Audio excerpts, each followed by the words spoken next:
Ama naming nasa langit, sa pangalan po ng aming Panginoong Hesukristo, nagpapasalamat po kaming muli sa iyo. Alam naming sa iyo nang gagaling ang mabubuting pagkakataong amin pong nasusumpungan sa buhay upang sama-sama po kaming makinig ng iyong mga salita, matamnan ng aming mga puso, ng mga butil ng katwirang nagmumula sa iyo, na magtuturo sa amin ng aming tamang pamamaraan ng pamumuhay upang kami amay mapasailalim ng iyong kapangyarihan at palagi ang pag-iingat sa aming mga buhay. Basbasan mo nawa, Ama, ang aming mga kapwa-taong nagbigay daan upang mapakinggan nila ang pangangaral ng iyong mga salita sa oras na ito. Kilala mo po silang lahat, Panginoon.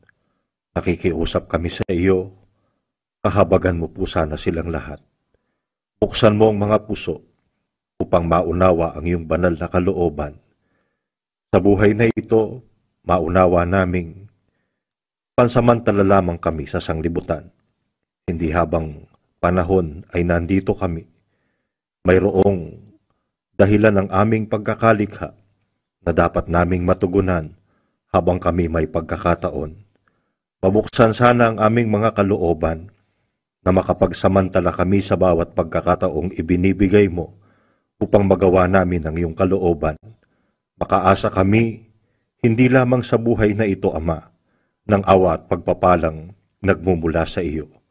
Basbasan mo rin ang lahat ng iyong mga lingkod na katulong at kamalasakit upang patuloy naming maabot ang aming mga kapwa-tao sa iba't ibang panig ng mundo. May balita sa kanila ang mabuting balita ng iyong pagliligtas. Minsan pa, sa aming pansamantalang pagtatapos, ibig naming idaing sa iyo ang nilalaman ng aming mga puso. Dinggin mo nawa, Ama, ang bawat kaluluwang nakikiusap sa iyo at humihingi ng awa at saklolo. Kailangan ka namin sa aming mga buhay, sa lahat ng mga sandali. Umipo ka ng aming mga lupang katawan, pagpagaling ka po ng mga may karamdaman, lumutas ka ng mga suliranin, buksan mo nawa ang iyong mapagpalang mga kamay, ipagkaloob ang aming mga pangangailangan sa araw-araw, makasumpong nawa kaming palagi ng kapayapaang nagmumula sa iyo at kapanatagan ng puso.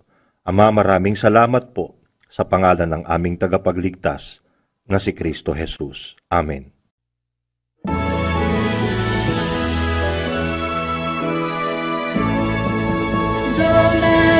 Always to the Father and to the Son is honor and power, and in the Holy Spirit dwell glory forever and ever.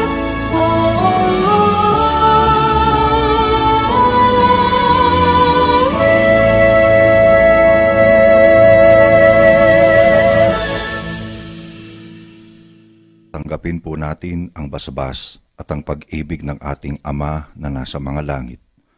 Ang biyaya ng pagliligtas at pagpapagaling ng ating Panginoong Hesukristo at ang patuloy na pakikilakip ng banal na Espiritu, siya nawang mamalagi sa ating mga puso, lalo na sa ating mga anak, magpakailan-kailanman.